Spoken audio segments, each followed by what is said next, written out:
This is the CBS Evening News. Good evening. I'm Adam Lorenz. Scott Pelley is on assignment tonight. Women choosing sperm donors could expose their future children to many recessive genetic disorders. But is there a better way to screen sperm donors for genetic diseases and take chance out of the equation? Tamor Balayesh reports how one woman's experience may be revolutionizing the industry. Ann Morris and her partner used a sperm donor to conceive their first son. I think we had been home from the hospital for 4 days, and a state doctor called, this wasn't a voice I'd ever heard before, and said, "Is your child still alive?"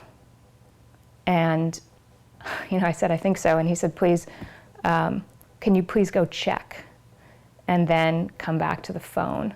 Ann learned from that frantic phone call that Alec had inherited a genetic disorder called MCAD deficiency. He is missing the enzyme that converts fat into sugar, which means without careful monitoring, the disease could be fatal. Ann is a silent carrier for the disease, and though she never knew it, so was the donor. We're very comfortable with managing the condition now, but it was certainly a learning curve and a scary one for us. The stress of just, are you going to make it through the next meal? Are you getting in the car to take him to the hospital? The first hospital admission you go through, first time he gets the flu, the first time he gets food poisoning. Those were all big milestones for us.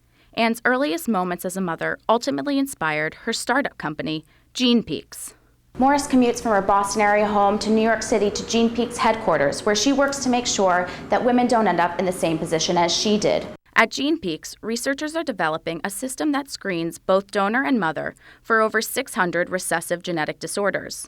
After digitally pairing the client's DNA with the DNA of donors, Gene Peaks creates a personal catalog of sperm donors by eliminating high-risk matches. We are giving you a preview of what's likely to happen if two people were to reproduce in a natural way. One expert thinks the technology is not thorough enough. Is Gene Peaks technology truly helpful if it cannot track other factors affecting the development of rare genetic disorders? Tufts University professor Sheldon Krimsky sits on the Council for Responsible Genetics. We don't know whether these recessive traits are standalone or whether we're entering a domain where the genes by themselves may be in interaction with environment. However, this type of genetic technology is in its earliest stages of development, and Ann Morris continues on her path to change the sperm bank industry. We really spent a year not being entirely convinced that he was going to wake up the next morning.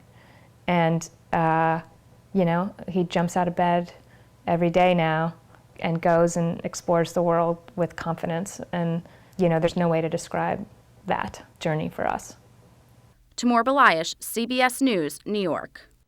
And that's the CBS Evening News for tonight. For all of us here at CBS News, all around the world, good night.